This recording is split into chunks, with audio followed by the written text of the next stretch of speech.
They didn't ask. They just decided. And like always, I was expected to nod, smile, and make it all work.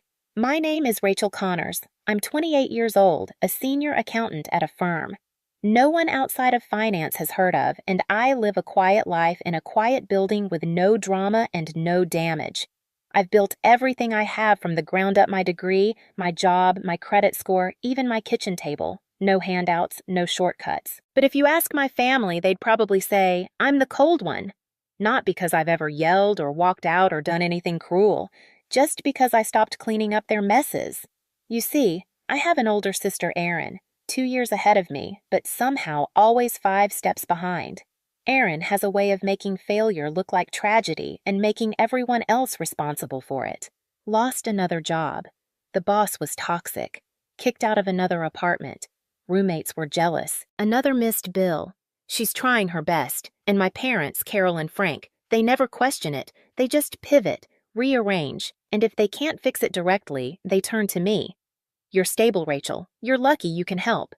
That was the phrase that followed me for years. Help with the car payment, help with rent, help with bail, always help. And when I said no, the rare times I pushed back, they'd act like I was the one burning bridges. I learned early on my value wasn't in being loved, it was in being useful. But usefulness has limits, and they were about to find mine. Sunday dinner had a rhythm in our house. Same casserole, same table, same undercurrent of pressure disguised as politeness. That evening, something felt rehearsed. Mom greeted me at the door with a smile too wide to be sincere. You look so thin, sweetheart. Are you eating enough? Dad didn't say much, just a nod and a distracted, hey, kiddo. Erin was already at the table, scrolling her phone, avoiding my eyes like a teenager called into the principal's office. I knew the signs. When my mother acted sweet and my father went silent, it meant they were about to tell me something they knew I wouldn't like. We made it through the salad. Mom complimented the weather like it was an achievement. Dad kept refilling his glass, and Erin kept picking at her food like it might bite back. Then Mom set down her fork, folded her hands on the table, and gave me that practiced smile she saved for requests wrapped in guilt. Rachel, she began too softly. We've been talking. Erin's had a rough time lately, and, well, she's going to be moving in with you for a little while. Just like that. No question, no discussion. She said it like she was offering me cookies. Like, of course I'd say yes. I felt the room pause like they were waiting for me to resist, waiting for the pushback they could call selfish. I looked at Erin. She glanced up quickly, then away. My dad cleared his throat, already bracing for the argument. Instead, I smiled. Of course, I said lightly. If it helps Erin get back on her feet, I don't see why not. The silence that followed was sharp. My mother blinked, caught off guard. My dad exhaled like he'd dodged a bullet. Erin leaned back in her chair, smug, creeping across her face like moss. None of them noticed how still I went after that. How quiet they thought I'd caved. But what they didn't know, what none of them had thought to ask, was that I hadn't lived in that apartment in weeks. And I had no intention of letting Erin or any of them move into a place that no longer existed. I didn't wake up one day and decide to lie to my family. It took years, years of quiet disappointments, of guilt-wrapped favors and memory-hold sacrifices, of realizing that in my family, survival came with strings and being the strong one just meant being the most convenient to use. When I was 21, Erin's car got repossessed. She called sobbing. Said she couldn't get to her new job. Said this one was different, she just needed a little help getting started. My credit was clean. Co-signing felt like a small thing. She stopped showing up to that job 3 weeks later, missed the payments. Guess whose credit took the hit? At 23, Mom called me crying because the mortgage was past due. Dad had been laid off, Erin had moved back in. I wired $2,000 the next morning. No one thanked me. At Christmas, Mom handed me a mug that said World's Best Daughter, and I almost laughed. At 25, Erin got a DUI, first one we knew about at least. Dad asked me to keep it quiet, said it would destroy the family's reputation. I paid for the lawyer.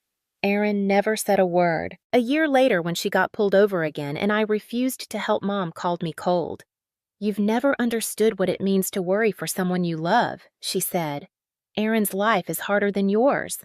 That was the moment I knew, not suspected knew. They didn't see me. They saw a function, a faucet they could turn on when something broke, a wallet that smiled. I started pulling back, politely declining, changing topics, saying, "I'll think about it" instead of "yes," they noticed. And they didn't like it. One night, I found myself sitting alone in my apartment, the condo I'd bought without help, decorated on clearance sales paid for month by month with numbers and spreadsheets and quiet diligence. I stared at the front door and realized I didn't feel safe in it anymore. Because it wasn't mine when they wanted something. It was always ours. Just like my time, my money, my patience. So I made a decision. I called a realtor, sold the unit, quietly, legally. Without fanfare, I moved into a small rental on the other side of town. No one asked where, and I didn't offer it. I could have told them, but I didn't. Not out of cruelty, not out of revenge, out of preservation. Because sometimes when you grow up in a family that only remembers your usefulness, the kindest thing you can do for yourself is disappear, just enough to breathe. The texts started on Monday. We'll bring Erin's mattress Saturday morning. Frank's loading the boxes Friday night. She's excited to finally have her own space. I didn't reply. I didn't need to. They were speaking to a version of me that no longer existed. Each message assumed I would open the door, rearrange my life, absorb the weight without making a sound. They'd done it before. They just didn't know I had stopped listening. By Thursday, Mom was texting me daily. "Let me know if you need anything cleaned before she moves in. Erin says she won't be a burden. She's bringing her own dishes." That one made me laugh quietly to myself over coffee. She hadn't washed a dish in her own apartment in years, but I let it all play out. I didn't push back. I didn't correct them. I waited Saturday morning. I left early. Coffee first, then a drive across town to nowhere in particular. I walked through a farmer's market I didn't plan to buy anything from. Stood in the sun longer than necessary. My phone vibrated in my pocket 3 times before I looked. Missed calls. Voicemails. I let the 4th call go through Rachel. It was Mom, but not her soft voice. The brittle one, the one layered with panic. "What's going on?" she demanded. "There's someone here. Some man. He says he lives in the condo. Says you don't live here anymore." I let the silence stretch. I wanted her to feel it, the unfamiliar space, the missing certainty. "You didn't tell us," she snapped. "You never said a word." "No," I replied evenly. "I didn't." There was scrambling in the background, the rustle of bags. Dad's voice, sharp and low. "Erin saying something I couldn't hear?" "Rachel." Mom hissed. "What is this?" "I sold the condo," I said simply. "Weeks ago." "You what?" "I moved out." Quietly. I didn't think it mattered. No one asked where I lived, so I didn't say. For a moment, nothing. I imagined them standing on that porch, bags on the ground, arms crossed, realizing they'd planned an invasion and showed up at the wrong castle. Then Dad's voice cutting through.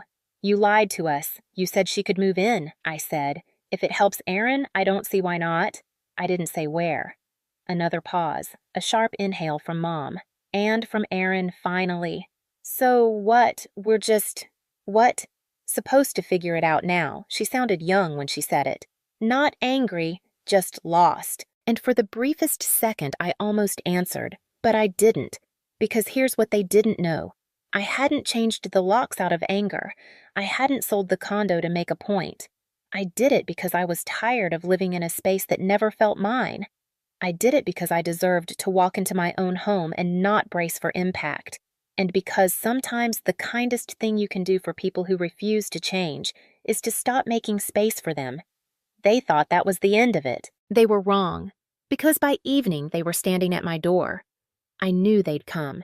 Even as I sipped my coffee that morning, even as I let their voicemails pile up, I knew Mom wouldn't let it go. She'd dig or call someone or show up just to prove a point that no matter how far I moved, I was still reachable, still obligated.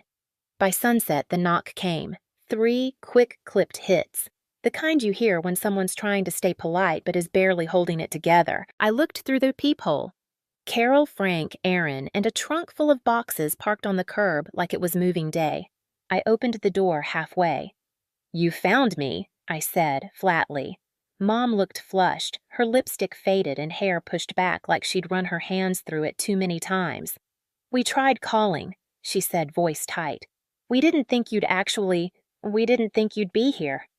It's my apartment, I said, but you said Dad's voice was rising now. You said she could move in. Now we're standing here with all her things, and you're acting like we're strangers. I didn't move. I didn't raise my voice. I never said she could move in here. I said, if it helps Aaron, I don't see why not. That was at the old place, which if you recall, I don't live in anymore. Erin stepped forward, then her arms crossed. Her cheeks were red, but not from embarrassment, from fury. This is petty, Rachel. You always act like you're so above everyone. But this is just cruel. I tilted my head.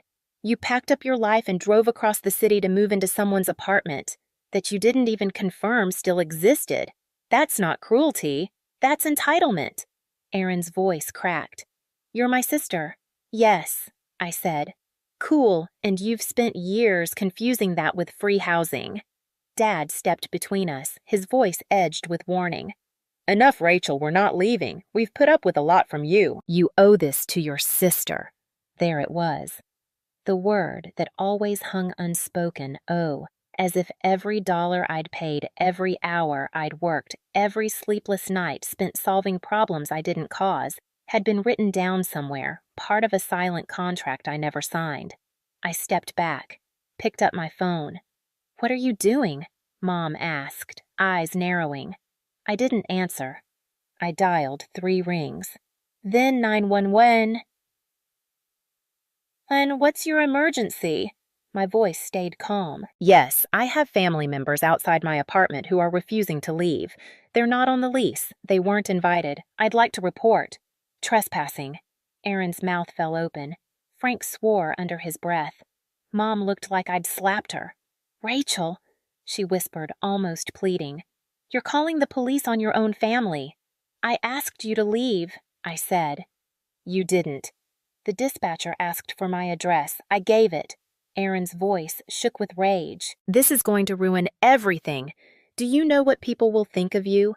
Do you know what they'll say? Yes, I said. They'll say. I finally stopped opening my door. Mom blinked. Her voice dropped to something smaller. You used to be kind. I didn't flinch. You used to notice when I was hurting. The silence that followed wasn't empty. It was heavy, packed with every ignored boundary, every swallowed word, every moment I'd said yes when I wanted to scream, no! A patrol car pulled up 10 minutes later. The officer stepped out tall and calm, her hand near her belt but relaxed. Evening, she said. We received a call about trespassing. I nodded. That's me. She looked at my parents, at Erin, at the car with bags still in the trunk. Ma'am, sir, I'm going to have to ask you to leave the premises.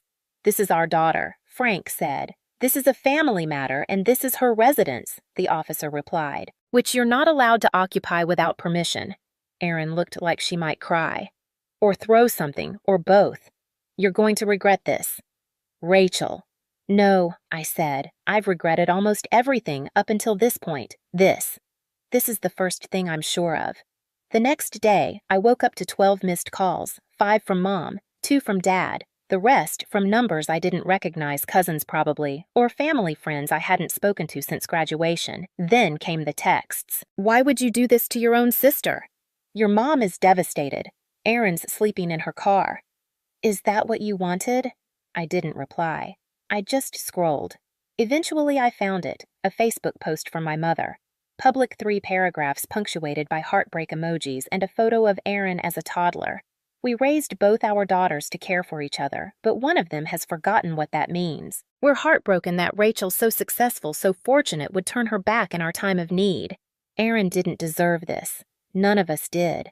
Hundreds of likes, dozens of comments from people I hadn't seen since I was 12. Calling me selfish, cold, entitled. It wasn't new, just louder. I stared at the screen for a long time. Then, for the first time in my life, I posted back a thread. Simple, no flair, no hashtags. Screenshot the $2,000 transfer I made to cover the mortgage. Screenshot my name on Erin's car loan, followed by the collections. Notice a photo of the lawyer invoice from her DUI case. A timeline of every one-time favor I'd agreed to since I was 21. The receipt showing the sale of the condo. And finally, a message I'd saved. One Erin had sent me 2 years ago, calling me a boring robot because I wouldn't let her crash for a month. I ended with one line, I didn't abandon my family. I just stopped volunteering for emotional debt. I turned off my phone after that. Not because I was afraid, but because I didn't need applause. I just needed quiet, and for once, I had it. That night, the apartment was still. No noise from the hallway, no buzzing phone, just the quiet hum of the fridge and the occasional creak of old pipes shifting in the walls. I made tea, chamomile. It wasn't for sleep. I didn't need help sleeping anymore. It was for the ritual. A soft cup held in both hands, steam rising like forgiveness I hadn't asked for. My phone lit up once. Mom, then again. Erin, I didn't open the messages. I didn't have to. I knew the rhythm by now.